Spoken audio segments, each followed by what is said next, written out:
إن الحمد لله نحمده ونستعينه ونستغفره ونؤمن به ونتوكل عليه ونعوذ بالله من شرور أنفسنا ومن سيئات أعمالنا من يهده الله فلا مضل له ومن يضلله فلن تجد له وليا مرشدا ونشهد أن لا إله إلا الله وحده لا شريك له لا ند له ولا ضد له ولا مثل له ولا مثيل له ونشهد أن سيدنا ومولانا محمدا عبده ورسوله الذي أرسله بالحق بشيرا ونذيرا وداعيا إلى الله بإذنه وسراجا وقمرا منيرا أما بعد فقد قال الله تعالى في كلامه المجيد والفرقان الحميد أعوذ بالله من الشيطان الرجيم بسم الله الرحمن الرحيم كيف تكفرون بالله وكنتم أمواتا فأحياكم ثم يميتكم ثم يحييكم ثم إليه ترجعون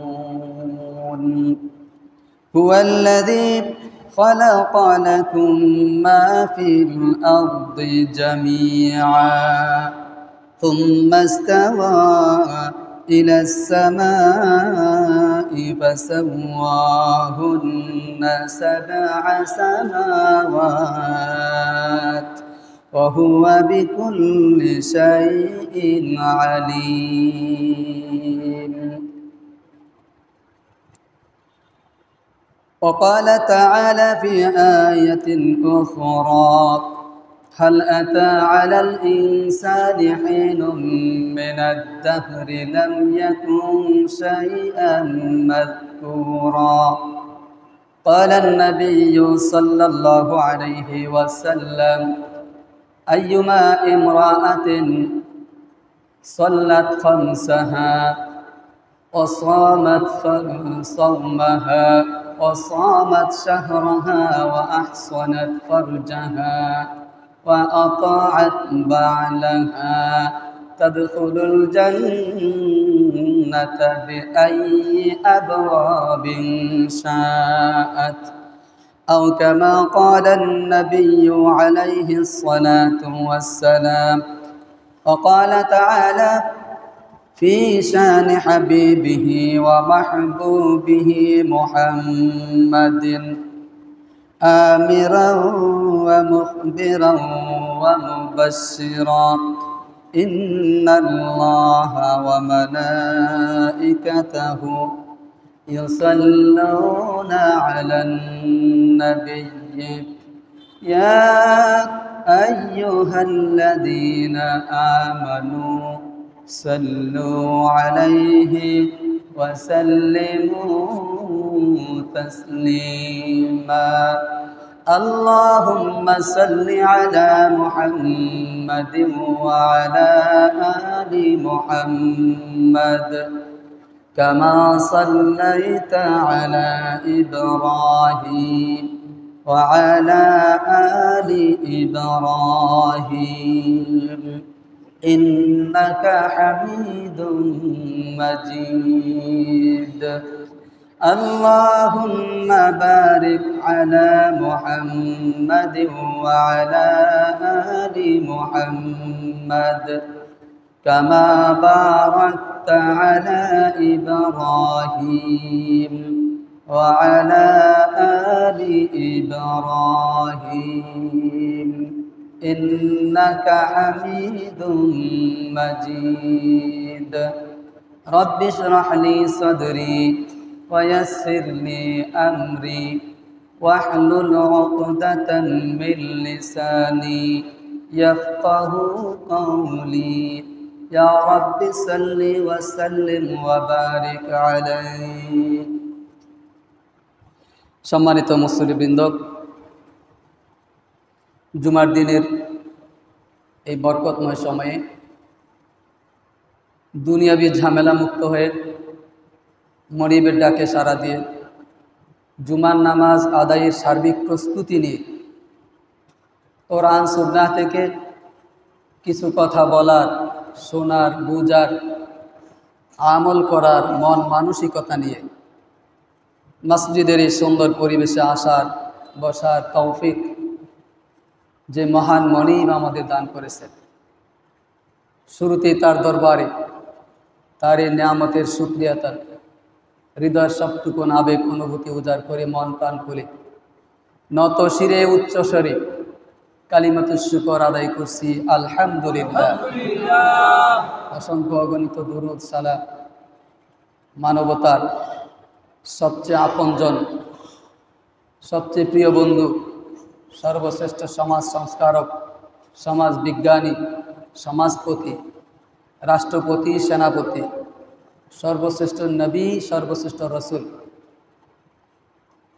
মুহাম্মদুর রাসূলুল্লাহ সাল্লাল্লাহু আলাইহি ওয়াসাল্লামের পুত পবিত্র এবং বরকতময় আত্মার প্রতি, যার মাধ্যমে জগৎবাসী পেয়েছেন আল্লাহ তাআলার পক্ষ থেকে নাজিলকৃত সর্বশেষ এবং সর্বশ্রেষ্ঠ নির্ভেজাল নিখুঁত নির্ভুল ধর্মগ্রন্থ, জীবন চলার পথের পূর্ণাঙ্গ পাথেয় মহাগ্রন্থ আল কোরআন। সম্মানিত মুসল্লিবৃন্দ, সেই কোরআনের সূরা আল বাকারা থেকে অল্প অল্প করে আমরা ধারাবাহিকতা রক্ষা করে কিছু আলোচনা, দিক নির্দেশনা শুনে আসছিলাম। তারই অংশ বিশেষ আপনাদের খেদমতে সূরা আল বাকারা থেকে একখানা আয়াত, দুইখানা আয়াত তেলাওয়াত করেছি, 28-29 নম্বর আয়াত। সাময়িক প্রেক্ষাপট নিয়ে কিছু কথা বলার লক্ষ্যে রাসূল সাল্লাল্লাহু আলাইহি ওয়াসাল্লামের হাদিস থেকে দুইখানা হাদিস পাঠ করেছি। আল্লাহ চায় তো তেলাওয়াতকৃত আয়াত ও হাদিসের আলোকে এই সংক্ষিপ্ত পরিসরে আমার শত অযোগ্যতার ফাঁকেও যতটা সম্ভব হয় কোরআন সুন্নাহর আলোকে উদ্দিষ্ট বিষয় কিছু কথা বলার চেষ্টা করব। সার্বিক তৌফিক, ক্ষমতা, সাহায্য সহযোগিতা কামনা করছি ওই মনিবের দরবারে, যিনি তৌফিক দিলে সব সম্ভব, যিনি তৌফিক না দিলে কোনো কিছুই সম্ভব নয়। আল্লাহ তাআলা আমাদেরকে কোরআন সুন্নাহর আলোকে আমাদের আজকের উদ্দিষ্ট বিষয়ের উপরে কিছু কথা বলার, শোনার, হৃদয় দিয়ে অনুভব করে বুঝে সে অনুযায়ী সকলকে আমল করার তৌফিক দান করুন। সবাই বলি আমিন। সম্মানিত সুধী, আজকের তেলাওয়াতকৃত আয়াতের পিছনে চলে যাওয়া আয়াতগুলোতে আমরা বেশ কিছু কথা শুনেছি এই পৃথিবীর মানব জাতির শ্রেণীবিন্যাস সম্পর্কে, তথা পৃথিবীর মানব জাতিকে আল্লাহ তাআলা 3টা ভাগে ভাগ করেছেন: ঈমানদার, কাফের, মুনাফিক। 3 শ্রেণীর লোকের বৈশিষ্ট্য কেমন, তাদের দুনিয়া ও আখিরাতের পরিণতি কেমন, পুরস্কার কেমন, শাস্তি কেমন, সব বিষয়ে আলোচনা আমরা শুনেছি। ধারাবাহিক আলোচনার পরে আল্লাহ রাব্বুল আলামিন আজকের তেলাওয়াতকৃত আয়াতে আমাদেরকে ভিন্ন কিছু মেসেজ দিচ্ছেন। গত জুমায় আমরা এরই ফাঁকে আলোচনা করেছিলাম যে কাফেরদের মধ্য থেকে একটা শ্রেণী আছে যাদেরকে ফাসেক বলা হয়, নামদারি ইমানদারদের মধ্য থেকেও একটা শ্রেণী আছে যাদেরকে ফাসেক বলা হয়। বিশেষ করে মুনাফিক সম্প্রদায় যারা, তারা সবাই ফাসেক, পাপিষ্ঠ সম্প্রদায়। কাফেররা সবাই ফাসেক। ইমানদারদের মধ্যেও উল্লেখযোগ্য উল্লেখ সংখ্যক লোক আছে যারা ফাসেক, পাপিষ্ট। ফাসেকদের কর্মকাণ্ড কেমন হবে, তাদের পরিণতি কেমন হবে, সেই ব্যাপারেও আল্লাহ তাআলা আলোচনা করেছেন। গত জুমায় আমরা সেই বিষয়ে কথা বলেছি, শুনেছি। আজকে আল্লাহ রাব্বুল আলামিন এই দুনিয়ার মানব জাতির এত কিছু পাওয়ার পরেও, এত নাজ নেয়ামত পাওয়ার পরেও, নবীকে পাওয়ার পরে, কোরআন পাওয়ার পরে, আল্লাহকে শ্রেষ্ঠ একমাত্র রব হিসেবে পাওয়ার পরে পৃথিবী ভর্তি নাজ নেয়ামত, উপহার, উপঢৌকন, জীবন চলার সামগ্রী পাথেয়, সুখ স্বাচ্ছন্দ্যের উপকরণ সব কিছু হাতের মুঠোয় নাগালের ভিতরে পাওয়ার পরেও আল্লাহ তাআলার নাফরমানি বান্দা করে। এতে আল্লাহ তাআলা খুবই আশ্চর্যান্বিত হয়ে আল্লাহ তাআলা বান্দাদেরকে সরাসরি জিজ্ঞাসা করছে রাসূল সাল্লাল্লাহু আলাইহি ওয়াসাল্লামের মাধ্যমে, এত কিছু দিলাম, এত কিছু আমি করলাম তোমাদের জন্য, তারপরেও তোমরা কি করে আমার আয়াতকে অস্বীকার করো, আমার রসুলকে অস্বীকার করো, আমাকে অস্বীকার করো, আমার পক্ষ থেকে তোমাদের উপরে অর্পিত দায়িত্ব, ইবাদত, ফরজিয়াতকে তোমরা কি করে অস্বীকার করো। এটা খুবই জঘন্য কাজ, খুবই নিকৃষ্ট কাজ। অথচ আল্লাহ তাআলা তোমাদের জন্য কি না করেছেন, এরপরে তোমরা আল্লাহকে অস্বীকার করো। এটা কোনো বুদ্ধিমানের কাজ হতে পারে না, শুকরগুজার বান্দার কাজ হতে পারে না, বিবেকবান, সুশিক্ষা শিক্ষিত, সুসভ্য জাতির কাজ এটা হতে পারে না। আল্লাহ তাআলার সাথে অকৃতজ্ঞতা করবে, আল্লাহকে অস্বীকার করবে, রসুলকে অস্বীকার করবে, ধর্মকে, কোরআনকে যারা অস্বীকার করবে, এটা খুবই নিকৃষ্ট কাজ এত কিছু পাওয়ার পরও। তো আল্লাহ রাব্বুল আলামিন আফসোস করে, ধিক্কার দিয়ে এই আয়াতের মাধ্যমে আমাদেরকে সেই কথাগুলো বলছেন। আল্লাহ তাআলা বলছেন, আউযু বিল্লাহি মিনাশ শাইতানির রাজীম, কাইফা তাকফুরুনা বিল্লাহি ওয়া কুনতুম আমওয়াতান ফাআহইয়াকুম সুম্মা ইউমীতুকুম সুম্মা ইউহয়ীকুম সুম্মা ইলাইহি তুরজাউন। কি করে তোমরা কুফরি করছো, অস্বীকার করছো আল্লাহকে, আল্লাহকে তোমরা কি করে অস্বীকার করলা, অস্বীকার করছো। অকুনতুম আমওয়াতান, অথচ তোমরা ছিলে মৃত, তোমরা মৃত ছিলে। ফাআহইয়াকুম, অতঃপর তিনি তোমাদেরকে জীবিত করেছেন, জীবন দিয়েছেন। সুম্মা ইউমীতুকুম, অতঃপর তিনি আবার তোমাদেরকে মরণ দেবেন। সুম্মা ইউহয়ীকুম, অতঃপর তিনি আবার তোমাদেরকে জীবন দান করবেন, জীবিত করবেন। সুম্মা ইলাইহি তুরজাউন, অতঃপর ওই জীবনের মাধ্যমে তোমরা সবাই আমি স্রষ্টা, আমি মনিবের কাছে প্রত্যাবর্তন করবে। তারপরও আমাকে অস্বীকার। কাইফা তাকফুরুনা বিল্লাহ, কি করে তোমরা আল্লাহকে অস্বীকার করছো, আল্লাহর বিধানকে অস্বীকার করছো, আল্লাহর রসুলকে অস্বীকার করছো, আল্লাহর ধর্মকে অস্বীকার করছো। অকুনতুম আমওয়াতান, অথচ তোমরা ছিলে মৃত। তারপরে কি করলাম, ফাআহইয়াকুম, তিনি তোমাদের জীবন দিলেন। সুম্মা ইউমীতুকুম, অতঃপর আবার মরণ দিলেন। সুম্মা ইউহয়ীকুম, অতঃপর তোমাদেরকে আবার জীবিত করবেন। সুম্মা ইলাইহি তুরজাউন, অতঃপর সবাই তোমরা তার কাছেই ফিরে যাবে। আয়াতের মধ্যে 4টা স্তর আল্লাহ বলেছেন। একটা হচ্ছে তোমরা যে আল্লাহকে অস্বীকার করছো, এটা কি করে তোমাদের ব্রেনে দিচ্ছে, তোমাদের বিবেক কি করে সেটাকে মেনে নিচ্ছে। তোমরা তো মৃত ছিলে, আমাদের জন্মের আগে আমরা ছিলাম মৃত। মুফাসসিরিনে কেরাম বলছেন, অকুনতুম আমওয়াতান ফি আসলাবি আবিকুম, তোমরা তোমাদের বাবাদের পিছনের হাড়ের মধ্যে, মেরুদণ্ডের হাড়ের মধ্যে তোমরা ছিলে মৃত অবস্থায় একটা নির্দিষ্ট পরিমাণে তরল পদার্থে। তোমরা ছিলে একটা তরল পদার্থ, মৃত, জীবন ছিল না। তোমাদের পিতার ঔরসে, পিতার পিছনের হাড়ের মধ্যে, মেরুদণ্ডের হাড়ের মধ্যে তোমরা ছিলে একটা তরল পদার্থের আকারে, মৃত অবস্থায়। তারও আগে যদি যাও, তোমরা মৃত অবস্থায় কিসের মধ্যে ছিলে? তোমরা ছিলে শীতালক্ষার কেসি মাছের ভিতরে, তোমরা ছিলে পদ্মার ইলিশের ভিতরে, তোমরা ছিলা রাবানের আনারসের ভিতরে, তোমরা ছিলা নরসিংদীর সাগর কলার ভিতরে, তোমরা ছিলা আকাশের উড়ন্ত পাখির ভিতরে, তোমরা ছিলা দেশি গরুর গাভীর গোস্তের ভিতরে, গাভীর দুধের ভিতরে, এমনিভাবে কাঁঠালের ভিতরে, আমের ভিতরে, তামাম পৃথিবী ভর্তি নাজ নিয়ামতের ভিতরে তোমাদের অংশগুলো বিভিন্ন স্থানে ফুটায় ফুটায় ছিল, বিন্দুতে বিন্দুতে ছিল, অণুতে পরমাণুতে ছিল। তোমাদের মায়ের তৃষ্ণা হয়েছে, পানি খেয়েছেন, শরবত খেয়েছেন, লেবু দিয়ে খেয়েছেন, বিভিন্নভাবে খেয়েছেন, ক্ষুধা লেগেছে খাবার খেয়েছেন, জিহ্বার সাথে ফলমূল খেয়েছেন, তোমাদের বাবাও খেয়েছেন। এই খাওয়ার মাধ্যমে তোমাদের উপাদানগুলো যেখানে যেখানে ছড়ায় ছিল, সবগুলো উপাদান দুইটা রাস্তায় আমি জমা করেছি। এক রাস্তায় হলো তোমাদের মায়ের রেহেমের ভিতরে, আর এক রাস্তায় হলো তোমাদের বাবার পিছনের মেরুদণ্ডের হাড়ের ভিতরে। আমি আল্লাহ তাদের এই দীর্ঘদিনের খাবার ভিটামিনের এই নির্যাসগুলো আমি জমা করেছি। ওই জমাগুলো ছিল, ওই নির্যাসগুলো ছিল তখন মৃত, এর মধ্যে প্রাণ ছিল না। এই হলো ওয়াকুনতুম আমওয়াতান, তোমরা মৃত ছিলে। এভাবে তো ছিলাম আমরা, নাকি? এভাবে ছিলাম না? বুঝতেছেন না? আমার জন্মের আগে আমার মা ইলিশ মাছ খেয়েছে। ইলিশ মাছ দীর্ঘদিন যাবৎ আনতে পারে নাই, হয়তো বা 1 বছর যাবৎ। বাবার টাকা ছিল না, মায়ের মনে এমনভাবে চাচ্ছে ইলিশ মাছ খাইতেই হবে। শেষ মাস বাবা ঋণ করে হোক, যেভাবে হোক, বেতন পাই হোক, ইলিশ মাছ আনছে, খাইছে। উদ্দেশ্য কি, কারণটা কি, হিকমত কি, কৌশল কি?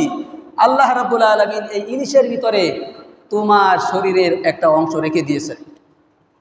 তোমার মা সেটা খাবে, সেখান থেকে তোমার মায়ের ঔরসে সেটা জমা হবে, তোমার মার শরীরে সেটা উৎপাদন হবে। এই জন্য সন্তান গর্ভে আসার পরে দেখা যায় মায়ের অনেক রকম খাবার, এটা সেটা নানান রকম মনে চায়। তো সারা বছর যে খাইছে ওটা তো আছেই, যেটার প্রয়োজন এখনো ফিল আপ হয় নাই, ওইটাই মায়ের মনে বেশি করে আবার আকর্ষণ সৃষ্টি করে দিলেন আল্লাহ। এটা তো দরকার, কম হোক বেশি হোক, এভাবে হোক সেভাবে হোক, অল্প হোক, বাস খাইছে, জমা হয়েছে।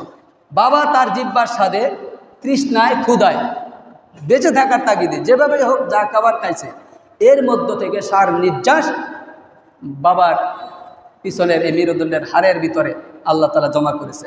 এই যে জমা করেছেন, এগুলো আমার উপাদান। আমাকে আল্লাহ সৃষ্টি করবেন এই উপাদানগুলো দিয়ে।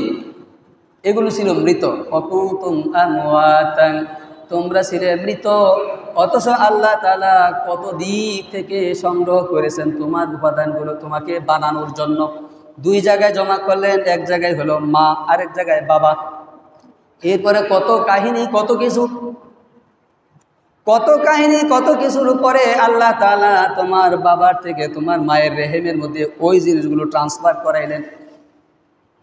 এর মধ্যে কত বৈজ্ঞানিক কৌশল, কত কার্যক্রম, কত কিছু, কত গোপনীয়তা, কত সামাজিকতা, কত ধার্মিকতা, কত শরীয়ত, কত তরিকত, কত হাকিকত মারফত, এর মধ্যে অতিক্রম হয়ে কতগুলো ধাপ পাড়ি দিয়ে তোমার মায়ের পেটে তুমি আসছো।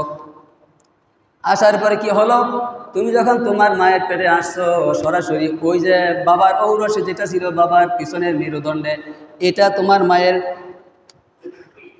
সন্তান যেখানে লালন পালন হয়, থাকে, রেহেম, সেখানে জমা হলো। জমা হওয়ার পরে 40 দিন এটা একই অবস্থায় ছিল। 40 দিন যেভাবে এসেছে এভাবেই আছে। 40 দিন থাকার পরে আমি তার মধ্যে একটা পরিবর্তন করলাম। আবার 40 দিন এই অবস্থায় ছিল দ্বিতীয় ধাপ। আবার 40 দিন থাকলো তৃতীয় ধাপ। আবার 40 দিন থাকলো চতুর্থ ধাপ। 4 40-এ কত হয়? 3 40 যাওয়ার পরে 3 4 100, 112, 3 4 12, 120 দিন। 120 দিনে কয় মাস? 3 মাস, 4 মাস। এই 4 মাস ব্যবধানে, 4 মাস পরে, এই 4টা ধাপ অতিক্রম করার পরে আল্লাহ রাব্বুল আলামিন এই এতদিন যে ভিতরে ছিল, এতদিন পর্যন্ত মৃত, এই 4 মাস পরে আল্লাহ তাআলা ফেরেশতা পাঠায় দিলেন, যাও তার ভিতরে একটা জীবন ঢুকায় দিয়ে আসো, রূহ দিয়ে আসো। সে কি খাবে, দুনিয়ার জমিনে তার রিজিকের ফয়সালা কি হবে, সেগুলো লিখে দিয়ে আসো।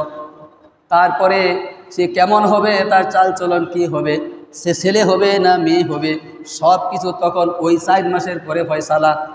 এই জন্য বর্তমানে অত্যাধুনিক মেশিনের কারণে 4 মাস পরে স্বচ্ছভাবে যদি পরীক্ষা করে, পরীক্ষা যদি সঠিক হয়, ছেলে না মেয়ে বলা যাবে 4 মাস পরে, 4 মাস সময়। মেশিন অত্যাধুনিক হওয়া লাগবে। পরীক্ষা নিরীক্ষা করার পরে আমরা দেখি রিপোর্ট সত্য হয়, মিথ্যাও হয়। রিপোর্ট ভুল হওয়ার কারণে, পরীক্ষা সঠিক না হওয়ার কারণে এই রেজাল্ট। পরীক্ষা সঠিক হইলে কি আছে ভিতরে সেটা বলা যাবে। যন্ত্র যদি ঠিক থাকে, ডাক্তার যদি ঠিক থাকে, পরীক্ষা যদি 100 হয়, 4 মাস পার হয়ে গেলে বলা যাবে ছেলে না মেয়ে। বাকি বলা যাবে না ভাগ্যবান না দুর্ভাগা, শিক্ষিত হবে না অশিক্ষিত হবে, দুষ্ট হবে না ভালো হবে, ওইগুলো বলা যাবে না। ছেলে না মেয়ে সেটা বলা যাবে। তার মধ্যে রূহ চলে আসে এই সময়। তো আল্লাহ রাব্বুল আলামিন এভাবে মানুষকে সৃষ্টি করেছেন 4টা স্তরে। আল্লাহ বলছেন ওয়ালাকাদ খালাকনাল ইনসানা মিন সুলালাতিন মিন তিন। আমি মানুষকে সৃষ্টি করেছি মাটির সার নির্যাস থেকে। মাটির সার নির্যাস দিয়ে ওই যে কুমাররা হাড়ি বাতিল বানায়, রোদের মধ্যে শুকায়, এমনভাবে শুকায় বাড়ি দিলে টনটন করে, এমন টনটনে মাটিকে বলা হয় সুলালা মিন তিন। মাটির টনটনে অবস্থা থেকে মৃত্তিকা শুকানোর পরে যেটা হয় একটা পুতুল। আদম আলাইহিস সালাম উদ্দেশ্য এটা। আদম আলাইহিস সালামকে বানালেন, তারপরে হাওয়া আলাইহিস সালামকে বানালেন তার বাম পাজরের হাড় থেকে। এই দুজন থেকে তারপরে এবার হলো ওই 4টা প্রক্রিয়ায় আদম হওয়ার মাধ্যমে বাকি সন্তান বাকি এই আদম এবং হাওয়ার মাধ্যমে কিয়ামত পর্যন্ত আসতেই থাকবে। এটা হলো ওই 4 প্রক্রিয়ায়। কিভাবে? আল্লাহ তাআলা বলছেন সুম্মা খালাকনান নুতফাতা। আল্লাহ বলছেন ওয়ালাকাদ খালাকনাল ইনসানা মিন সুলালাতিন মিন তিন সুম্মা খালাকনাহু ফি ক্বারার সুম্মা জাআলনাহু ফি ক্বারারিম মাকিন সুম্মা জাআলনাহু ফি ক্বারারিম মাকিন। অতঃপর আমি এবার ওই যে 2 জন বানাইলাম, প্রথমে 2 জন বানানোর পরে বাকিদেরকে বানাইলাম 4টা স্তরে, 4টা ফরমায়, 4টা ধাপে। এর মধ্যে কিভাবে বানাইলাম? সুম্মা জাআলনাহু ফি ক্বারারিম মাকিন। সব দিক থেকে জমা করে বাবার মেরুদণ্ডের হাড়ের মধ্যে এসেছে নির্দিষ্ট পরিমাণ পানি, এটা যাইয়া আমি আল্লাহ জমা করেছি নির্দিষ্ট প্রক্রিয়ার মাধ্যমে মায়ের ভিতরে রেহেম, সন্তান যেখানে জন্ম লাভ করবে মায়ের ভিতরে রেহেমের মধ্যে, এটাকে আল্লাহ বলছেন ক্বারারিম মাকিন। একটা মজবুত একটা কুঠুরির ভিতরে, মজবুত একটা বোতলের ভিতরে, মজবুত একটা বান্ডর ভিতরে আমি এটাকে জমা করলাম। এমন মজবুত বান্ড, বাইরে থেকে কোনো ঠান্ডা, কোনো গরম, কোনো আক্রমণ, কোনো কিচ্ছু সেখানে ঢুকার মতো না। এরকম কঠিন নিরাপত্তা দিয়ে আল্লাহ তাআলা এর মধ্যে স্থাপন করলেন। মানুষ বানাবেন, একটা সৃষ্টি দুনিয়াতে আসবেই, আমি আপনি আসছি, এমন কঠিন নিরাপত্তা এর ভিতরে আল্লাহ তাআলা ঢুকা দিলেন ক্বারারিম মাকিন। এ তো কঠিন নিরাপত্তার বলয়ে বেষ্টিত একটা ঘর, বাইরে থেকে আর কিচ্ছু ঢুকার মতো না। এটা ঢুকলো সেখানে, যা আল্লাহ তাআলা যেই পরিমাণ দরকার ওই পরিমাণ মেডিসিন ঢুকাইবেন। এবং ইঞ্জেকশন যে দিত আগে, যে ডাক্তাররা ইঞ্জেকশনে যে কর্ক লাগানো সিলভারের কৌটা, ইঞ্জেকশন দিয়ে সুই দিয়ে গায়ে দিয়া যতটুকু দরকার টান দিয়ে বের করলে এই শেষ। ভিতরে আর কোনো হাওয়া পানি ঢুকার মতো কোনো ভাব নাই। বাইরে থেকে আবার ইঞ্জেকশন দিয়ে পুশ করলে সেটা ঢুকবে, নতুবা ঢুকবে না। তো এটা যতটা নিরাপত্তা ইঞ্জেকশন ভালো রাখার জন্য, তার চেয়ে লক্ষ কোটি গুণ বেশি নিরাপত্তা দিয়ে আল্লাহ তাআলা এই মায়ের রেহেমের মধ্যে এই মায়ের সন্তানটাকে হেফাজত করেছেন। সুবহানাল্লাহি ওয়া বিহামদিহি। এমনি এমনি তো হয়ে গেছি না আমি আপনি, এমনি এমনি তো হয়ে গেছি না, রাতারাতি দিনে দিনে হয়ে গেলাম এত বড় একটা অফিসার, এত বড় ইমাম সাহেব, এমনি তো হই নাই। সুম্মা জাআলনাহু ফি ক্বারারিম মাকিন। অতঃপর আমি তাকে রাখলাম একটা শক্ত কুঠুরির ভিতরে, আবদ্ধ ঘরের মধ্যে, কড়া নিরাপত্তা বলয়ে বেষ্টিত একটা ঘরে রাখার পরে কি করলাম? সুম্মা খালাকনান নুতফাতা আলাকাতান। এই নুতফাটাকে, এই নাপাক অবস্থায় একটা নির্দিষ্ট পরিমাণ পানিটাকে আমি 40 দিন রাখলাম। রাখার পরে কি হলো? ফাখালাকনাল আলাকাতা মুদগাতান সুম্মা খালাকনান নুতফাতা আলাকাতান। 40 দিন যাওয়ার পরে আমি এটাকে একটা রক্তের রূপ দিলাম, একটা রক্তপিণ্ড হলো। 40 দিন ছিল ওই নাপাক একটা পানি, এরপরে 40 দিন, 40 পার হওয়ার পরে এটা একটা রক্তে রূপ নিল। এই রক্তপিণ্ডটা আবার 40 দিন। ফাখালাকনাল আলাকাতা মুদগাতান। অতঃপর এটা একটা গোস্তের টুকরা হলো 40 দিন যাওয়ার পরে, একবার নরম তুলতুলে একটা গোস্ত, চিবিয়ে সহজেই চিবিয়ে খাওয়া যায় এরকম একটা নরম তুলতুলে একটা গোস্ত টুকরা বানাইলাম। ফাখালাকনাল মুদগাতা ইযামা, অতঃপর আমি এই গোস্তটাকে আরও 40 দিন লাগাইয়া এটাকে সযত্নে লালন পালন করে একটা হাড় বানাইলাম, হাড্ডি বানাইলাম। 43 পার হলো, এর মধ্যে এই কাজগুলো হলো। ফাকাসাউনাল ইযামা লাহমা, অতঃপর এই তৃতীয় 40-এর মধ্যে আমি তাকে একটা হাড় বানাইলাম, হাড়ের মধ্যে আবার আমি সুন্দর করে গোস্ত করায় দিলাম। আস্তে আস্তে এই হাড়টা গোস্ত যেখানে যেভাবে যতটা দরকার গোস্ত দিয়ে আমি ভরপুর করলাম। ফাকাসাউনাল ইযামা লাহমা সুম্মা আনশা'নাহু খালকান আখার। তৃতীয় 40-এর এই কাজটুকুন হওয়ার পরে, তৃতীয় 40 যখন শেষ পর্যায়ে একবারে শেষ হওয়ার পরে আমি তাকে অন্য আরেকটা আকৃতি দিলাম, অন্য আরেকটা সৃষ্টিতে তাকে পরিণত করলাম। এতদিন ছেলে না মেয়ে জানা ছিল না, এতদিন তার ভিতরে আত্মা ছিল না, এবার তাকে আত্মা দেওয়া হলো, ছেলে না মেয়ে সেটা নির্ধারণ হলো। তুম্মা আনশা'নাহু খালকান আখার, এবার ছেলে মেয়ে নির্ধারণ হলো, আত্মা ঝুঁকে দেওয়া হলো, তারপর থেকে মায়ের পেটে বাচ্চা নড়াচড়া করত। ফাতাবারাকাল্লাহু আহসানুল খালিকিন, তাবারাকাল্লাহ বরকতময় সেই সত্তা, ওই আল্লাহ কত বরকতময়। আহসানুল খালিকিন, যিনি কত উত্তম সৃষ্টিকারী। কি উত্তমভাবে চমৎকারভাবে আল্লাহ তাআলা সৃষ্টি করলেন এই মানুষকে। মানুষ সৃষ্টির জন্য এত নিরাপত্তা, এত কঠিন বলয়, এত নিয়ম কানুন দিয়ে আল্লাহ তাআলা মানুষ বানালেন, আর কোনো প্রাণীকে এইভাবে বানান নাই। 10 মাস 10 দিন চাঁদের বেশকমের কারণে, বিভিন্ন কারণে, আনুষঙ্গিক কারণে 9 মাসেও হয়, 8 মাসেও হয়ে যায়। এগুলো রেয়ার কেস, খুব কম, আবার আরও বেশিও লাগে। মিডল ফ্যাক্ট, এটা মাঝামাঝি অবস্থান যেটা, এটা হলো 10 মাস 10 দিন স্বাভাবিক রুলস। এই পর্যন্ত মায়ের রেহেমে, মায়ের পেটে এই সন্তানটা এইভাবে বড় হয়। এই যে রুলস, কঠিন রুলস, এত উন্নত প্রযুক্তি, উন্নত রুলস ব্যবহার করে আল্লাহ তাআলা একমাত্র মানুষ বানালেন। কারণ কি? কারণ মানুষ হলো লাকাদ খালাকনাল ইনসানা ফি আহসানি তাকওয়িম। আল্লাহ বলছেন অবশ্যই অবশ্যই আমি মানুষকে সবচেয়ে উত্তম আকৃতি দিয়ে সৃষ্টি করেছি। এই যে উত্তম আকৃতি মানুষকে আমি দিয়েছি, এই উত্তম আকৃতি বানানোর জন্য তার এত কলাকুশল, এত কিছু, এত নিরাপত্তা।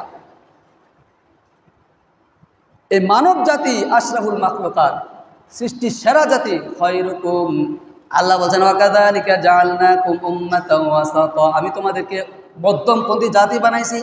কুনতুম খায়রা উম্মাহ, তোমরা শ্রেষ্ঠ জাতি। ওয়ালাকাদ কাররামনা বানি আদম, আমি বনি আদমকে সম্মানিত করেছি। গোটা সৃষ্টির মধ্যে শুধু নামে সম্মান নয়, সব দিক দিয়ে সম্মানের যোগ্য হওয়ার জন্য তার মধ্যে যা যা দরকার আমি আল্লাহ একটাও বাকি রাখি নাই, সব কিছু দিয়ে তাকে সৃষ্টি করেছি।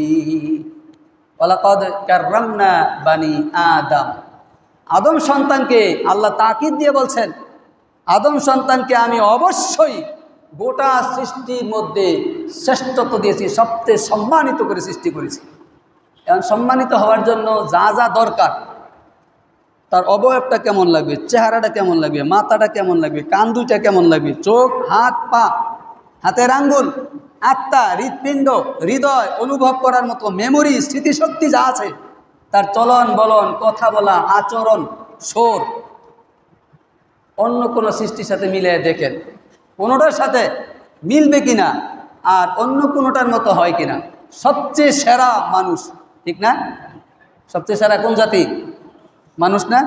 একটা লোক শিক্ষিত হওয়া লাগবে না, একেবারে গণ্ডমূর্খ হোক, সেও যদি চিন্তা করে পৃথিবীর সবচেয়ে কালো লোক, সবচেয়ে কালো, সবচেয়ে মগা, নির্বুধ, ব্যাককল, সবচেয়ে বেটে এবং সবচেয়ে নির্বুদ্ধিতা সম্পন্ন একটা লোক, খারাপ লোক যদি নিজে চিন্তা করে এই গোটা সৃষ্টির মধ্যে আমি এত নিকৃষ্ট, এখন দেখি আমি ভালো নাকি একটা ঘোড়া ভালো, আমি উত্তম নাকি একটা গাধা উত্তম, আমি শ্রেষ্ঠ নাকি একটা শিয়াল শ্রেষ্ঠ, আমি শ্রেষ্ঠ নাকি একটা হাতি শ্রেষ্ঠ।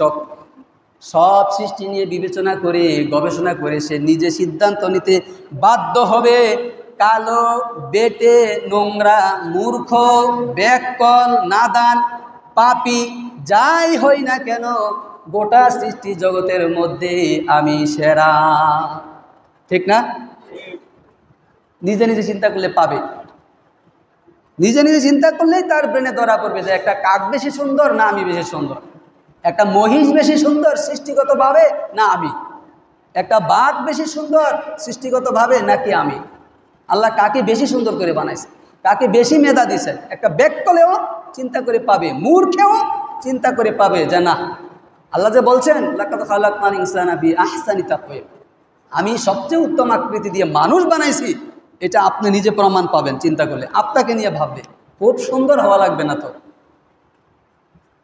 পৃথিবীর কোনো জীব জানোয়ার সুন্দর করে ধান বাঙ্গাইয়া, ভাত পাক করিয়া, পোলাও কুরমা রান্দিয়া, জর্দা পোলা রান্দিয়া, শিক দিয়া শিক কাবাব করিয়া, মুরগির গোস্ত রান্দিয়া, কত মজার মজা পাকাইয়া, পৃথিবীর কোনো জীব জানোয়ার এভাবে হাত দিয়া মাখাইয়া, নিজে মুখে দিয়া সুন্দর করে খাইয়া খাইয়া স্ত্রীর কাছে, সন্তানের কাছে এই স্বাদের কথা ব্যক্ত করতে পারে না।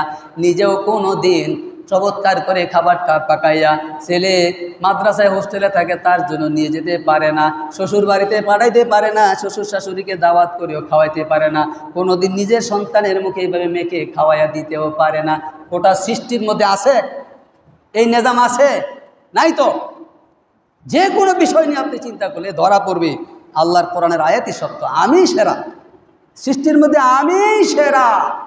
তারপরে এই সেরাদের মধ্যে যদি আবার আমি সুন্দর হই, আমি শিক্ষিত হই, আমি স্মার্ট হই, স্বাস্থ্যবান হই, বুদ্ধিমান হই, ক্ষমতা সম্পন্ন হই, তাহলে তো সেরাদের সেরা, সেরাদেরও সেরা। আল্লাহর নাজ নেয়ামত দিয়ে আমাকে ভরপুর করে দিয়েছেন। আমি কি করে আল্লাহর নাশুকর করি? আমি কিভাবে আল্লাহকে অস্বীকার করি? আল্লাহকে রব মানতে আমার সমস্যা কেন? আল্লাহকে, আল্লাহর দিন মানতে আমি কেন অস্বীকার করব? আল্লাহর রসুলকে মানতে আমি কেন অস্বীকার করব? নামাজ পড়তে, রোজা রাখতে আমি কেন অস্বীকার করব? কোন যুক্তিতে? সেটাই আল্লাহ বলছেন কাইফা তাকফুরুনা বিল্লাহ, কি করে তোমরা আল্লাহর সাথে কুফরি করছো, আল্লাহকে অস্বীকার করছো। সৃষ্টি জানি একটু দেখো কিভাবে তোমাকে বানাইলাম। এত কিছুর পরে আল্লাহ তাআলা দুনিয়াতে আপনাকে পাঠাইলেন। অন্য কোনো সৃষ্টির সাথে আপনার গঠনও মিলবে না, আপনার জন্মগত বৈশিষ্ট্য মিলবে না, সৃষ্টিগত কোনো কিছু তো মিলবে না, আপনার বুদ্ধিমত্তা মিলবে না। বড় বড় হাতি, বড় বড় ঘোড়া, একটা সাধারণ একটা লোক, অশিক্ষিত একটা রাখাল, লেখাপড়া জানে না বিধায় তো রাখালি করে, লেখাপড়া জানলে তো অফিসের বড় বস হইতো। অশিক্ষিত একটা রাখাল 1000 দুম্বা ফালে, 2000 ছাগল ফালে, 500 গরু ফালে, 500 মহিষ ফালতে পারে, একটা মাত্র মূর্খ রাখাল। ঠিক না? পারে না? তো কি পরিমাণ মেধা আল্লাহ তাকে দিলেন, আর কেমন শ্রেষ্ঠত্ব, কেমন কৌশল, কেমন সম্মান তাকে দিলেন। 1000 মহিষের মধ্যে সেই রাজা, তার কমান্ড মানে, 5000 ছাগল তার কমান্ড মানে, কেমন কৌশল দিলেন আল্লাহ তাআলা তাকে। অথচ লোকটা অশিক্ষিত, মেধা নাই। মেধা থাকলে তো আর এই কাজ করতো না, শিক্ষিত হয়ে অনেক অফিসার হয়ে বসে থাকতো। লাকাদ খালাকনাল ইনসানা ফি আহসানি তাকওয়িম, আল্লাহ বলছে তুমি গবেষণা করে কুল কিনারা পাবা না। কাজে যিনি সৃষ্টি করেছেন, যিনি মালের প্রোডাকশন দিয়েছেন, তার কাছ থেকে জেনে নাও, সঠিক তথ্য সহজে পাবা। আমি বলে দেই, আমার কোম্পানির মধ্যে যত মাল আছে, আমি স্রষ্টা, আল্লাহর কোম্পানিতে যত প্রোডাক্ট আছে, সবচেয়ে শ্রেষ্ঠতম প্রোডাক্ট হলো মানুষ। সুবহানাল্লাহি ওয়া বিহামদিহি। আমি বলে দিলাম, তোমরা বাছাবাছির দরকার নাই। আমার কোম্পানির মাল যত আমি বানাইছি, সর্বসেরা হচ্ছে মানুষ। এবার বাছার দরকার পড়ে বাছো, বাচ্চা দেখো।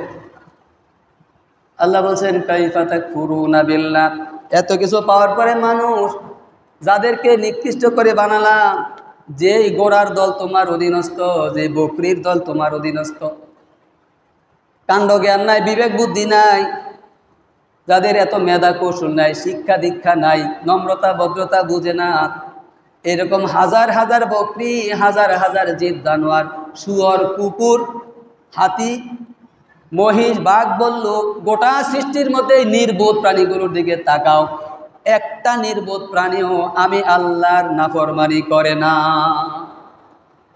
আমি আল্লাহকে অস্বীকার করে না, আমি আল্লাহর সাথে কুফরি করে না। আর তোমরা এরকম শ্রেষ্ঠ মানুষ, আমার আদরের সৃষ্টি হয়ে কি করে তোমরা আমাকে অস্বীকার করছো, আমাকে অস্বীকার করছো, কত জঘন্য কথা। এত কিছু পাওয়ার পরে আমার আল্লাহর অস্বীকার করে বলছে, কেমন মারাত্মক। আল্লাহ তাআলা আফসোস করে আশ্চর্যান্বিত হয়ে আল্লাহ তাআলা এই সৃষ্টিকে জিজ্ঞাসা করছেন, কাইফা তাকফুরুনা বিল্লাহ, কি করে তোমরা আল্লাহকে অস্বীকার করছো, রাসূলকে লঙ্ঘন করছো, অস্বীকার করছো। কখন তোমরা মুআতান, অথচ তোমরা ছিলে মৃত। ওই যে মৃত ছিলাম তাম পৃথিবীর বিভিন্ন খাবারের ভিতরে, তারপরে বাবার পিছনের হাড়ের মধ্যে, মেরুদণ্ডের হাড়ের মধ্যে, মায়ের রেহেমের মধ্যে, দুইটা বার বিশেষ পন্থায় আল্লাহ তাআলা জমা করলেন, 40 করে আল্লাহ তাআলা বিভিন্ন ধাপ অতিক্রম করলেন, তারপরে রূহ দিলেন, তারপরে পুরুষ নারী নির্ধারণ করলেন। এত ধাপ দেওয়ার পরে কত প্রক্রিয়া অতিক্রম করে দুনিয়ার জমিনে আসলাম। আরে আসার পরও বিশ্ববাসী কত আনন্দিত আমাদেরকে নিয়ে, আত্মীয় স্বজন। কোন জাতির মধ্যে এই সিস্টেমটা আছে দেখান তো। বাঘের ঘরে চা হয়েছে, পরে বাঘের ব্যক্তিরা ডেকে মিষ্টি খাওয়াইছে, এটা তার দ্বারা সম্ভব না, সিস্টেমই নাই। মানুষ জন্মের পর থেকে কত যত্ন, দাদার কোলো, নানার কোলো, নানির কোলো, আরে কি যত্ন। বাঘের ছাও রেখে এরকম, তার দাদা দাদি কই, কার খবর কে নেয়? ছাগলের ছাও কার খবর কে নেয়? মুরগির বাচ্চা। সিস্টেম দেখেন। তারপরে অন্য যে কোনো সিস্টেম নিয়ে আপনি ভাবেন, একটা খরগোশ বছরে কম করে হলো 4 বার বাচ্চা দেয়, 2 মাস পরে পরে বাচ্চা দেয়। কয়বার হয়? 6 বার। কম করে হলে 4 বার বাচ্চা দেয়। তো 4 বার বাচ্চা দিলে তার গর্ভে থাকে কয়দিন? 30 দিন না 32 দিন লাগে তার। কি আশ্চর্য কারবার! কারণ এটা পৃথিবীর নেতৃত্ব দিবে না, এটা মোস্ট ইম্পর্টেন্ট কিছু না, এটা পৃথিবীর চিফ গেস্ট না, এটা পৃথিবীর প্রধান অতিথি না। কাজে তার পিছনে এত কিছু করা লাগবে না, শর্ট কোর্স দিয়া শর্টকাট বানাইয়া আল্লাহ দুনিয়া পাঠা দিলেন। সুবহানাল্লাহি ওয়া বিহামদিহি। মুরগির বাচ্চা ডিম নিয়ে মুরগি সুন্দর মতো বসে আছে 21 দিন। কয়দিন? 21 দিন পরে একসাথে 8টা 10টা 12টা বাচ্চা ছিটলো। 21 দিন পরে যে ভিতরে বাচ্চা ছিটার পরে কি খাইবে? কয়দিন তো খাওয়া লাগবে, যেখানে পানি যায় না, অক্সিজেন যায় না, বাতাস যায় না, কিছু দোকানের মতো না, ডিম। কারারিম মাকিন, এটা দিয়ে বুঝেন, কারারিম মাকিনের তাফসীর বুঝেন। আল্লাহ যে বলছেন মায়ের রেহেমের মধ্যে একটা কারারিম মাকিন, শক্ত বদ্ধ কুটির, নিরাপত্তার বলয়ে বেষ্টিত একটা 100% নিরাপদ একটা কুটিরের ভিতরে, একটা বদ্ধ ঘরের মধ্যে আমি এই তোমাকে সংরক্ষণ করেছি। এটা কত কঠিন, কত বদ্ধ ঘর, চিন্তা করেন। নিরাপত্তাটা কেমন ছিল? ডিম দেখলে তো বোঝা যায়, তার ভিতরে বাইরে থেকে কিছু ঢুকানো সম্ভব ঢুকবে না। এর ভিতরে খাবার দাবার কমপ্লিট কোর্স আল্লাহ দিয়েছেন। বাচ্চাটা হুডার পরে ভিতর থেকে সাদা অংশগুলো খায়, যে সাদাটা আমরা খাই ডিমের, এই সাদা অংশ হলো এই পুষ্টি। কুসুম দিয়া বাচ্চা হয় আর পানিটা দিয়া বাচ্চা হয়। হওয়ার পরে আরও যা যা কিছু পানি থাকে এটা, আর সাদা অংশটা ঠোরায় খাইতে খাইতে খাইতে খাইতে তার কোর্স শেষ, খাওয়া শেষ। ঠুস করে ঠোকর লাগে খোলসের মধ্যে, খোলসটা ফাইটটা যায়, সিউ সিউ করতে করতে বাইরে আসে, বাইরে হতে তার তামাম পৃথিবী তার সামনে উন্মুক্ত। আর আরে এতদিন কইয়াছিলাম, কি সুন্দর পৃথিবী কি সুন্দর। এই বাচ্চাটা বেরিয়ে চলে আসে। এর আগ পর্যন্ত খাবার দাবারের যা লাগবে আল্লাহ দিয়েছেন, কোনো হাসপাতালে যাওয়া লাগে নাই, সিজারের সিস্টেম নাই। আছে সিজারের কোনো সিস্টেম আছে? ডিম সিজার করে বাচ্চা বা করার লাগবে? শর্ট কোর্স 21 দিনে বাচ্চা হয়ে গেছে। এইভাবে সব জায়গায় আল্লাহ তাআলা শর্ট কোর্স করে, শর্টকাট করে আল্লাহ তাআলা তাদেরকে সৃষ্টি করেছেন, দুনিয়া পাঠাইছেন। কিন্তু একটা মানুষ বানানোর জন্য কত কিছু করলেন আল্লাহ। এবার মানুষই আল্লাহকে অস্বীকার করে, আল্লাহকে স্বীকারই করে না। নামাজ ভালো লাগে না, রোজা ভালো লাগে না, নানান রকমের সমস্যা তার। কাইফা তাকফুরুনা বিল্লাহি ওয়া কুনতুম আমওয়াতান, কিভাবে তোমরা আল্লাহকে অস্বীকার করছো অথচ তোমরা ছিলে মৃত। ওই যে মৃত ছিলাম। ফাআহইয়াকুম, অতঃপর তোমাদেরকে জীবিত করলেন, জীবন দিলেন কত দাপ পাড়ি দিয়ে। সুম্মা ইউমিতুকুম, অথবা তোমার দুনিয়ার জীবনের শেষে আবার তোমাকে মরণ দিবেন। সুম্মা ইউহয়িকুম, এই মরণের পরে আবার ওই যে প্রথম মরণের পরে জীবন দিছিলেন, এবার দ্বিতীয় মরণের পরে আবার দ্বিতীয় জীবন দিবেন। তার মানে দুইটা মরণ, দুইটা জীবন। দ্বিতীয় জীবন পাওয়ার পরে আমরা আখেরাতে ঢুকে গেলাম। আখেরাতে ঢুকার পরেই তো দ্বিতীয় জীবন আসলো। এই জীবনের আর কোনো দিন শেষ হবে না। এবার ভালো মন্দের ফয়সালা, ফল উপভোগ করার, রেজাল্ট উপভোগ করার সময়। তো আল্লাহ বলছেন ওই দিনের নেকি বদির হিসাব তো ওই দিন হবে। তো তোমরা কোন দুঃখে, কোন যুক্তিতে আমাকে অস্বীকার করছো কেন? সব দিন শেষে আমার কাছে তো ফিরে আসবা। একটা জিনিস মনে রাখেন, নামাজ, রোজা, আল্লাহর বিধিবিধান যে যাই মানছেন না মানছেন, 40 বছর হয়েছে অথবা পার হয়ে গেছেন, এরকম কারা কারা আছে একটু কষ্ট দিই, আমি একটু হাত উঠায় দাইতে পারবেন? একটু কষ্ট দিলাম, এর জন্য এটা আমার উচিত হয় নাই। 40 বছর পার হয়ে গেছে বা 40-এ আছেন, এরকম কারা কারা আছি? অনেক বুড়ারা বইয়ে রয়েছে, এখন 40 এখনো হয়েছে না। আচ্ছা, যাদের 40 হয়েছে আমরা হাত নামাই। ধরেন সরকারি হিসাবে গড় আয়ু 60 বছরের মতো। এখন বেশির চেয়ে বেশি আপনি ধরেন 80 বছর। যদি 80 বছর হয় আমার আপনার হায়াত, 40 বছর গেছে, এখন কিন্তু বাড়ির যাওয়ার সময়। লন দয়া করে আমরা আর সামনে না যাই, এখন বাড়ির দিকে রওনা দেই। আর কিচ্ছু করার নাই, আমার বাবারও ক্ষমতা নাই, আপনার বাবারও ক্ষমতা নেই আর কিছু করার। এখন বাড়ি যেতে হবে, চলেন। 40 বছরে আপনি যতদূর আগাইছেন, এবার আপনার 40 যখন শেষ হয়ে গেছে, আপনার আসল বাড়ির দিকে আপনাকে ফিরতে হবে। 40 বছরে যতটুকু রাস্তা আইছেন, আরও 40 বছর যদি সামনে হায়াত পান, ঠিক মতো যেতে পারবেন, আপনি আবার পিছনের দিকে রওনা করে বিবেকের কাছে জিজ্ঞাসা করেন আমার কি করা উচিত। 40 বছর পার হয়ে গেছে, লন আমরা পিছনের দিকে রওনা দেই, জায়গায় যাইতে হবে। পিছনের দিকে রওনা দিবেন হুদাতে না কিছু লইয়া, সেই চিন্তা করেন।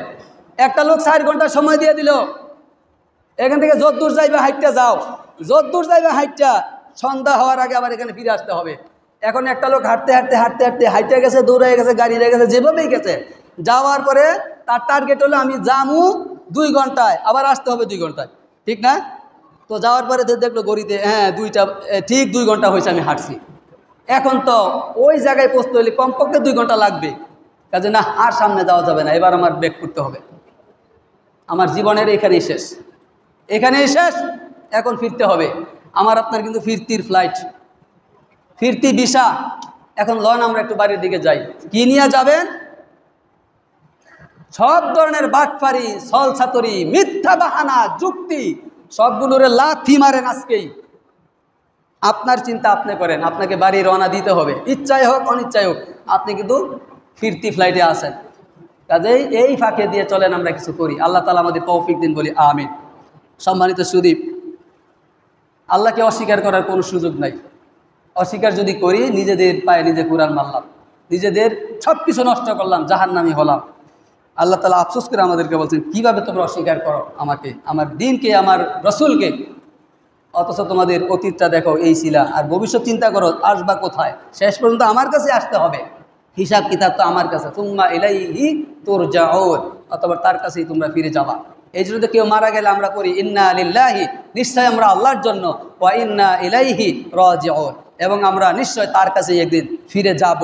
কেউ মারা গেলে, প্রত্যেক মৃত্যুর সংবাদ চললে আমরা নতুন করে স্বীকৃতিটা দিই। স্বীকৃতিটা দিলাম, কিন্তু নিজের তো কোনো পরিবর্তন হইল না। স্বীকার করতেছি, দিব্যি স্বীকার করতেছি, পরিবর্তন হলো না। আসুন স্বীকারের পাশাপাশি পরিবর্তন হওয়ার চেষ্টা করি।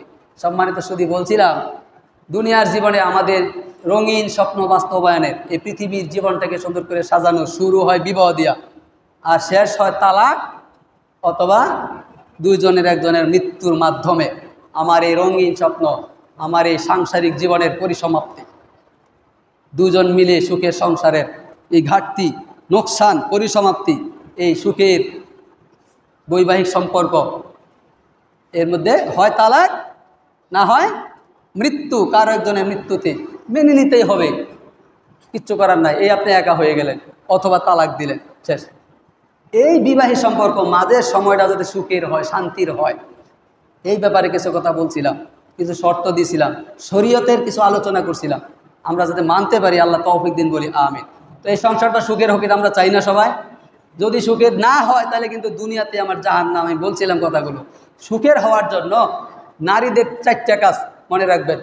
নারীদের 4টা কাজ হলে তার এই দুনিয়াটা সুখের হয়ে যাবে, দুনিয়াটাই তার জন্য বেহেশত হয়ে যাবে, এবং মরার পরে তার জন্য কি পুরস্কার সেটা বলতেছি।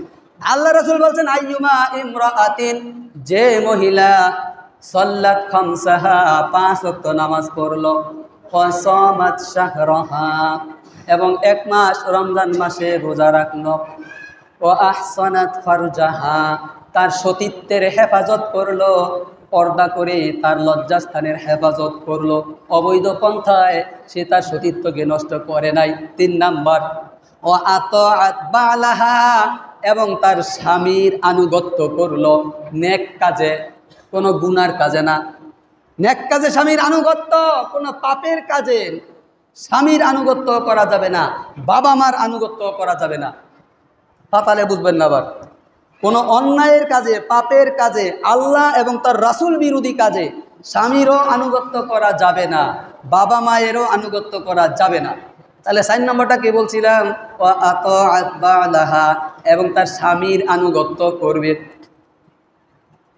স্বামী মাতাল, বউরে খুব আদরই করে, আইসা অস্থির হয়ে রয়েছে, কতক্ষণ পরে কইতেছে গাঞ্জাটা বইরা দিত, খাইয়ে একটু সুস্থ হইব, কামও যাইব। তো বউ কই, এটা আমার দ্বারা সম্ভব নয়, নিকৃষ্ট কাজ, এগুলো হারাম। স্বামী আবার এটা মনে আছে, স্বামীর আনুগত্য করলে ব্যস্ত যাওয়া যায়, এটা করো, আমার আদেশ। কোন পাপ কাজে স্বামীকে বাধ্য করবেন না, আপনি স্ত্রীকে বাধ্য করবেন না, স্ত্রী বাধ্য না। পাপ কাজে যদি সহায়তা করে তাহলে স্ত্রীও পাপী। তাহলে 4টা কাজ স্বামীর জন্য, স্ত্রীর জন্য 4টা কাজ। আল্লাহর রাসূল বলেছেন, আইয়ুমা ইমরাতিন, যে মহিলা সাল্লাত খামসাহা, 5 ওয়াক্ত নামাজ পড়লো, সামাত শাহরাহা, রমজান মাসে রোজা রাখলো, ও আহসানাত ফারজাহা, তার সতীত্বের হেফাজত করলো পর্দা সহ, ও আতাআত বালাহা, বৈধ কাজে তার স্বামীর আনুগত্য করলো, তাদখুলুল জান্নাতা বিআইয়াতি আবওয়াবিন শাআত। আল্লাহ রাসূল বলছেন, কিয়ামতের ময়দানে জান্নাতের সবগুলো দরজা খুলে দিয়ে ফেরেশতারা বলবে, যে দরজা দিয়ে ইচ্ছা তুমি জান্নাতে ঢুকে যাও। সুবহানাল্লাহি ওয়া বিহামদিহি। 4টা কাজ। নারীদের ব্যস্ততা একেবারে সোজা, 4টা কাজ খেয়াল করেন। 5 ওয়াক্ত নামাজ, রমজানের রোজা, সতীত্বের হেফাজত, পর্দা সহ, স্বামীর আনুগত্য, স্বামীর মন খুশি করায় চলবে। এই 4টা কাজ যদি করে, কিয়ামতের ময়দানে তার জন্য সবগুলো জান্নাতের দরজা খুলে দিয়ে ফেরেশতারা বলবেন, যে দরজা দিয়ে তোমার ইচ্ছা সেই দরজা দিয়ে জান্নাতে ঢুকে পড়ো। সুবহানাল্লাহি ওয়া বিহামদিহি। তো স্ত্রীদের জন্য সোজা, এই 4টা কাজ করলে সোজা। পুরুষদের জন্য তাহলে এই 4টা কাজ যদি করে তাহলে জান্নাতে যাওয়া সোজা, তার দুনিয়ার জমিনটাও তার জন্য বেহেশত, দুনিয়াটাও তার জন্য বেহেশত। স্বামীর আনুগত্য করলে তার সংসারটা সুখের হবে। স্বামীর উপরেও 4টা কাজ, স্ত্রীর জন্য 4টা কাজ তার দায়িত্ব। একটা হচ্ছে, সে যা খাবে স্ত্রীকে তা খাওয়াবে, যা খাবে তা খাওয়াবে, যা পরবে তা পরাবে। স্বামী তার স্ত্রীকে কোনো কারণে যদি শাসন করাই লাগে, হালকা মার দেওয়া জায়েজ, হালকা মায়ের দেওয়া জায়েজ, হালকা যদি কোনো কারণে শাসন করাই লাগে, কখনো তার চেহারার উপরে মারবে না। বিষয়টা খেয়াল করেন। 1 নম্বর, সে যা খাবে তা খাওয়াবে স্ত্রীকে, যা পরবে তা পরাবে, কখনো চেহারায় মারবে না। নিজে সাথে না যে কখনো সে কোথাও তাকে বাড়ি থেকে বাইরে যেতে দিবে না। কয়টা কাজ? যা খাবে তা খাওয়াবে, যা খাবে তা খাওয়াবে। ভালো করে বুঝেন, এখন তো সহজ কথা, স্বামী গাঞ্জা খায়, আলা বইলে গান লাগতো না? স্বামী বিড়ি খায়, কি করব? যা পরবে তা পরাবে। এবার তো স্বামী প্যান্ট পরে বা লুঙ্গি পরে, এবার বউয়ের কি পরাইব? কোন স্বামী যদি এই ওয়াজ শুই না আজকে 1 প্যাকেট ফুল বিড়ি লইয়া আর একটা লুঙ্গি কিনা বউয়ের নিয়ে দেন, যে হুজুরে ওয়াজও কইছে, হাদিস দিয়া কইছে যে স্ত্রী রে তুমি যা খাইবা তা খাওয়াইবা, যা পরবা তা পরাইবা, রসুল কইছে, তো আমি ফুল বিড়ি খাই, তোমার লাগে ফুল বিড়ি আনলাম। আমি লুঙ্গি পরি, তোমার লাগে লুঙ্গি আনলাম। এই উল্টা পাল্টা বুঝলে তোর হবে না। তুমি যেই মানের খাবে তাকে সেই মানের খাওয়াবে। এমন হতে পারে তুমি বাগুন বাজি পছন্দ করো, সে লুজবার বাজি পছন্দ করে। মানে দাম, মূল্য, মান, ক্যাটাগরি, ব্যালেন্স ঠিক রাখা। রুচি এক একজনের। তোমার কাছে কেওড়া ভালো লাগে, বউয়ের কাছে তেঁতুল ভালো লাগে, এটা এখানে ডিফারেন্স না। এইগুলি বোঝানো হয় না। মানে খাদ্যের মান, গুণগত মান, তোমার দামের মান ঠিক রাখা। তুমি যেই মানের খাবে তাকে সেই মানের খাওয়াবে। তুমি যেই মানের পোশাক পরবে তাকে সেই মানের পোশাক পরাবে। তোমার লুঙ্গিটার দাম 1200 টাকা, তোমার বই লেগে 3 পিস না দিচ্ছ 300 টাকা দিয়া। কেন? তুমি যেই মানের কাপড় পরবে সেই মানের তাকে পরাবে। আর কি করবে? যদি কখনো কোনো কটু কথা বলতে হয় লাগামের ভিতরে শাসন করার জন্য, যদি মারতে হয় সীমানার ভিতরে শাসন করার জন্য। শরীরে কোথাও মারা এমনভাবে মারা যাবে না যে দাগ বয়ে গেছে, এটা নিষেধ। হুজুরে হিগে দিছে, আজকে গিয়ে ওই শুরু করবো মারা। এতদিন তো জানতাম না মারা বলে জায়েজ। এমন মার দেওয়া জায়েজ যে শরীরের কোথাও দাগ বসে না। যদি কোনো পরিস্থিতি এরকম হয় আর কি যে মারা লাগতেছে, এমন মার দেওয়া জায়েজ যে শরীরে দাগ বসানো যাবে না, কাইচ্চা লাওয়া যাবে না। এমন কথা বলা জায়েজ যে অশ্লীল হবে না।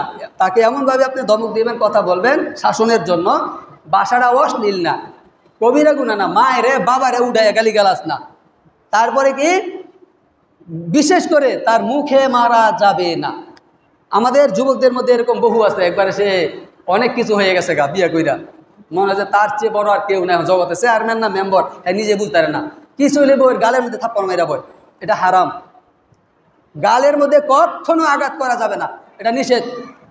তারপরে শেষ কাজটা কি? শেষ কাজটা কিন্তু মনে হবে বাড়ি একটু স্ত্রীর বিপক্ষে। বাবার বাড়ি তো আপনি একা যেতে দিবেন না, আপনি সাথে যাবেন, বেড়ানো খেলানোর পরে সাথে নিয়ে আসবেন, চলে আসবেন। একলা একলা কই গেছে গাড়ি খবরই নাই। বান্ধবীর বিয়া 3 দিন আগে গেছে গা, বান্ধবীর বিয়া। তুমি স্বামী তো না, তুমি তো আসামি। এটা কি স্বামী না আসামি? আর যদি স্বামী হইতো তার বউকে বান্ধবীর বিয়া দিত না। বদমাইশ কোথাকার, লম্পট কোথাকার, ইতর কোথাকার। তোর বউ সুন্দরী তাই বলে তুই এগুলি করবি? বউরে দিছে ওই যে সাজায় একজন লাগবো, জামাই লাগে বন লাগবো, বন্ধুর লাগে বন লাগবো, একটা মাইয়া। এইটা কই পাইছে? এটা তো ইহুদিদের সংস্কৃতি, এটা তো হিন্দুদের সংস্কৃতি। তুমি এটা ফাইলে কই? এই মসজিদে যারা জুমার নামাজ পড়তে আসছেন, অন্তত বিবেক আছে দেখে জুমার নামাজও আসছেন। বিবেক আছে দেখে, 5 ওয়াক্ত না পড়লেও অন্তত বিবেক আছে যে মুসলমান হিসেবে জুমাটা না পড়লে কেমন হয়। এর দূর তো বুঝছেন। আপনাদের বিবেকের কাছে আমি প্রশ্নটা ছাড়লাম, এই দায়িত্বটা দিলাম। আপনার কোনো দিন আপনার ছেলের পাশে এইরকম বেগানা কোনো মেয়ে পাতলা শাড়ি পইরা বসবে, সুযোগটা দিয়েন না, নষ্ট করেন না। আপনার বাবা হইয়া হয় হোলা ফান মানুষ, এটা বিয়ার দিনই তো হয় না কবে কন হয় না কবে? এই তো শুরুটা করে দিলেন হারাম দিয়া। আপনার ঘর থেকে সন্তান, আপনি তো আশা করতেছেন আল্লাহ যে নাতিটা দিব, নাতিটারে আব্দুল কাদের জিলানী বানামু, পরে যদি একটা নাতনি হয় নাতনি দ্বারে রাবেয়া বসরি বানামু। আপনি জানেন তার ঘর থেকে সিনেমার নর্তকী জন্ম নিবে, সিনেমার নর্তকী জন্ম নিবে। কারণ আপনি আপনার ভূতের বউয়ের সাথে কারে বসাইলেন, আপনার ভূতের সাথে কারাই না বসাইলেন কেন? বউয়ের সাজাইতে কত পুরুষে দেয় পাতলা শাড়ি পরায় কেন? ভিডিও করতে হবে পাতলা শাড়ি পরায় কেন? বাড়িতে আনার পরে অনেক পরিবার আছে একটু নম্রভদ্র, বাড়িতে আনার পরে বউরে বরদাত রাখে, এমন আছে আমার জানার মধ্যে। কিন্তু বিয়ার দিন কি করছে জানেন? পাতলা শাড়ি, দুনিয়ার পাতলা শাড়ি পরে বইছে, দুনিয়ার ইতর ফাতর বদমাইশ লুচ্চা যত আছে ক্যামেরা লয়ে গিয়ে এইটার ছবি খুলে এমনি এমনি নিয়ে যার যার অ্যালবাম বানায় রেখে দিছে। এলা তোমার বউরে তুমি 7 তবক কাপড়ের ভিতরে রাখো, তারপরও জাহান্নামী, তারপরও জাহান্নামী। আসল জায়গায় তো তুমি নষ্ট করে দিছ। এই আপনি ঔষধের বোতলটাকে সংরক্ষণ করবেন ভাইরাস মুক্ত রাখার জন্য, বিষ মুক্ত রাখার জন্য, ব্যাকটেরিয়া মুক্ত রাখার জন্য। আপনি কর্ক লাগাইবেন, লাগানোর আগেও যদি তার ভিতরে ভাইরাস দিয়া, ব্যাকটেরিয়া দিয়া, 2 ফোঁটা বিষ দিয়া তারপরে জন্মের মতো মুখটা লাগাই দেন, কি লাভটা হয়েছে? কোন লাভটা কি হলো? আপনি তো বিষ ভিতরে দিয়ে দিছেন। বিয়ের দিনে আমরা এই কাজগুলি করি, তারপরে বউরে পর্দার ভিতরে ঢুকাই। আল্লাহর দোহাই দিয়ে বলছে এগুলি করবেন না, নেককার সন্তান হবে না, আশাই করা যায় না। এই অ্যালবামগুলো কয়দিন পরে বের করে দেয়, এটা আমার বন্ধুর বউ, এটা আমার বন্ধুর বউ, হ্যাঁ ও দেখে এই যে আমার বউয়ের সাথে আমার এই বন্ধু ছবি উঠেছিল। এই নোংরামিগুলো বাদ দেন। পুরুষের 4টা কাজের কথা বললাম আমরা যাতে মানতে পারি। মহিলাদের 4টা কাজের কথা বললাম, সম্ভব হইলে বুঝাইবেন, না হইলে কোনো ওয়াজ মাহফিলে শোনাইবেন, না হলে কোনো বই নিয়ে পড়াইবেন বাড়িতে। মহিলাদের 4টা কাজ হলে সংসারটা জান্নাতি সংসার হয়ে যাবে, সুখের সংসার হয়ে যাবে। আল্লাহ তাআলা আমাদের বুঝার, মানার, আমল করার তৌফিক দান করুন। সবাই বলি আমিন। ওয়া আখিরু দাওয়ানা আনিল হামদুলিল্লাহি রাব্বিল আলামিন।